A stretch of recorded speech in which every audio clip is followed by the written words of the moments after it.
আলহামদুলিল্লাহ রাব্বিল আলামিন ওয়াসসালাতু ওয়াসসালামু আলা সাইয়্যিদিল মুরসালিন ওয়া আলা আলিহি ওয়া সাহবিহি আজমাইন। আসসালামু আলাইকুম ওয়া রাহমাতুল্লাহ। আপনারা কি সবাই ভালো আছেন? আলহামদুলিল্লাহ।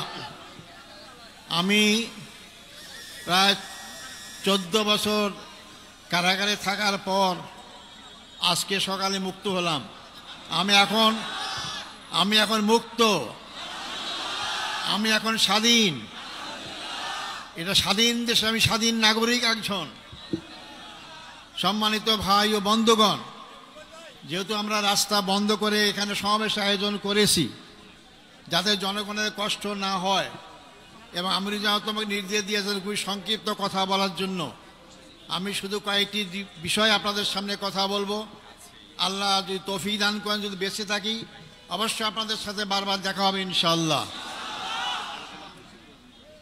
আমি সর্বপ্রথম আমাদের মহামান্য আদালতকে ধন্যবাদ জানাইতে চাই। তারা ন্যায় বিচার প্রতিষ্ঠার একটা অগ্রণী ভূমিকা পালন করছেন। এতদিন ন্যায় বিচার ছিল না, আদালতকে ব্যবহার করা হয়েছে।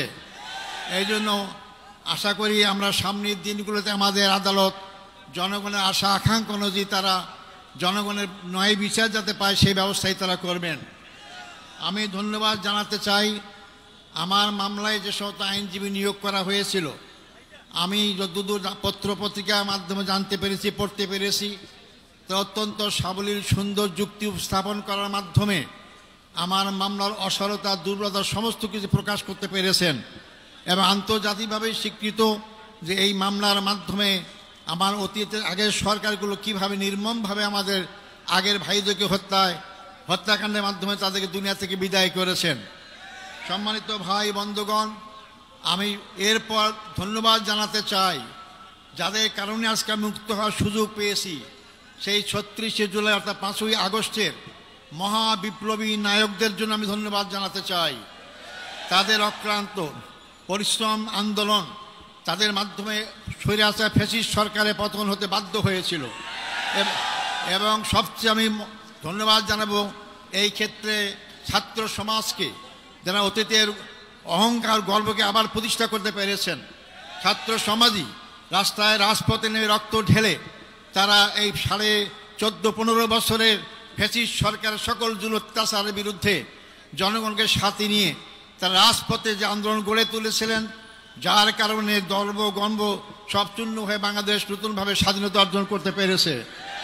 আমি ধন্যবাদ জানাতে চাই ছাত্র, যুবক, শিক্ষক, সকল পেশাজীবী, সকল নারী পুরুষ, এমনকি শিশু বাচ্চাদেরকেও আমি দেখেছি তারা রাজপথে সেদিন নেমে এসেছিল। সবাইকে আমি ধন্যবাদ জানাতে চাই। আমি ধন্যবাদ জানাতে চাই আমাদের দেশপ্রেমিক সেনাবাহিনীকে, যারা জনগণের পক্ষ না নেওয়ার কারণেই আজকে আমরা এই অবস্থা আসতে সক্ষম হয়েছি। সম্মানিত ভাই ও বন্ধুগণ, আমি ধন্যবাদ জানাতে চাই। আমি দেখেছি, আমাকে বলেছে আমার মুক্তির জন্য আমি একজন নগণ্য ব্যক্তি। অনেকে রোজা রেখেছেন, অনেকে সিয়াম পালন করেছেন, অনেকে মানত করেছেন। আমি তাদেরকে ধন্যবাদ জানাতে চাই। হয়তো ওটা ইসলামী আন্দোলনকে মহব্বত করার কারণেই, ইসলামীকে ভালোবাসার কারণেই, এটা অবশ্যই তারা ধন্যবাদ পাওয়ার যোগ্য। আল্লাহ তাকে উত্তম যাজা দান করুক। সম্মানিত ভাই ও বন্ধুগণ, আমি স্মরণ করছি অত্যন্ত দুঃখ বেদনা ভারাক্রান্ত হৃদয় যারা আমার নেতা ছিলেন, সেই নেতাদেরকে অন্যায়ভাবে হত্যা করা হয়েছে, জুডিশিয়াল কিলিং করা হয়েছে তাদেরকে। আমাদের শ্রদ্ধেয় নেতা বাংলাদেশ জামাত ইসলামীর আমির শহীদ মৌলানা মতিউর রহমান নিজামী, আমাদের শ্রদ্ধেয় নেতা জনাব শহীদ আলী হাসান মোহাম্মদ মুজাহিদ, আমাদের শ্রদ্ধেয় নেতা জনাব মোহাম্মদ কামারুজ্জামান, আমাদের শ্রদ্ধেয় নেতা জনাব মোহাম্মদ আব্দুল কাদের মোল্লা, আমাদের শ্রদ্ধেয় নেতা জনাব মোহাম্মদ আব্দুল কাদের মোল্লা। এরপরে সবচেয়ে দুঃখজনক হচ্ছে যে আমাদের সবার শ্রদ্ধার পাত্র, সারা দুনিয়ায় পরিচিত আন্তর্জাতিক খ্যাতিসম্পন্ন আলেমুদ্দিন হযরত মৌলানা দেলাওয়ার হোসেন সাঈদীকে বিনা চিকিৎসায় হত্যাকাণ্ডের ষড়যন্ত্র হত্যা করা হয়েছে। আমি এটাকে সবাইকে স্মরণ করছি। সাথে সাথে আমি স্মরণ করতে চাই আমাদের সদ্য নেতা মীর কাসেম আলী সাহেবকে। তাকেও সর্বশেষ তার ছেলেকে গুম করা হয়েছে, দেখতে চেয়েছিলেন, তাকেও দেখতে দেওয়া হয় নাই, তাকে ফাঁসির কাছে ঝুলে তাকে হত্যা করা হয়েছে। আমি সাথে সাথে জাতীয়তাবাদী দলের নেতা জনাব সালাউদ্দিন কাদের চৌধুরীকেও ফাঁসির কাছে ঝুলানো হয়েছে, আমি সেটাও আমি স্মরণ করতে চাই। সম্মানিত ভাই বন্ধুগণ, আমরা এর মধ্যেও হারিয়েছি জেলখানায় আমাদের সেই শ্রদ্ধেয় নেতা অধ্যাপক গোলাম আজমকে, আমরা হারিয়েছি আমাদের মৌলানা আবুল কালাম মোহাম্মদ ইউসুফ সাহেবকে, হারিয়েছি আমরা 5 বারের নির্বাচিত এমপি মৌলানা আব্দুল সোবহান সাহেবকে আমরা হারিয়েছি। এরপরও আমি বের হয়ে দেখতে পেলাম আমাদের সামনে এখন তারা নেই।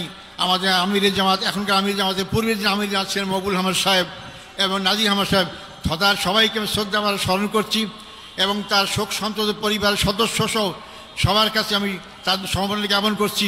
আল্লাহ তাদের সবাইকে ধৈর্য ধারণ করে তৌফিক দান করুক। সম্মানিত ভাই ও বন্ধুগণ, আমি এই প্রসঙ্গে বলতে চাই, এই হত্যাকাণ্ডের সঙ্গে যারাই যে পর্যায়ে জড়িত সবাইকে আইনের আওতায় এসে তাদের বিচার করা হোক। এটা আমি জোর করে আবার বলতে চাই, যারাই হত্যাকাণ্ডের সাথে যেখানে যে পর্যায়ে জড়িত সবাইকে আইনের আওতায় নিয়ে এসে তাদেরকে বিচার করা হোক। না হলে এই খারাপ সংস্কৃতি চালু থাকবে, এখান থেকে বেরিয়ে আসতে হবে আমাদেরকে। সম্মানিত ভাই ও বন্ধুগণ, আমি আপনাদের কাছে অনুরোধ করতে চাই, আমার জন্য আন্তরিকভাবে দোয়া চাই আপনাদের কাছে। আমার অপরাধ কি ছিল? আমার অপরাধ ছিল ওমা নাকামু মিনহুম ইল্লা আন ইউমিনু বিল্লাহিল আজিজিল হামিদ, আল্লাহর প্রতি বিশ্বাস, এটাই তো আমার অপরাধ ছিল, আর তো অপরাধ নাই। আমি তো আপনাদের কাছে দোয়া চাই যে অপরাধের কারণে ফাঁসির কাষ্ট থেকে আজকে আমি এদের কাছে ফুলের মালা পাচ্ছি, রশি গলা সেরে গিয়ে ফুলের মালা পাচ্ছি। আমি যেন আজীবন সেই ইসলামী আন্দোলনে আমার জীবন থাকতে, রক্তবিন্দু এক ফোঁটা থাকতে এই আন্দোলনেই যেন আমি শহীদ হিসেবে মৃত্যুবরণ করতে পারি, সে তৌফিক আপনাদের কাছে কামনা করতে চাই।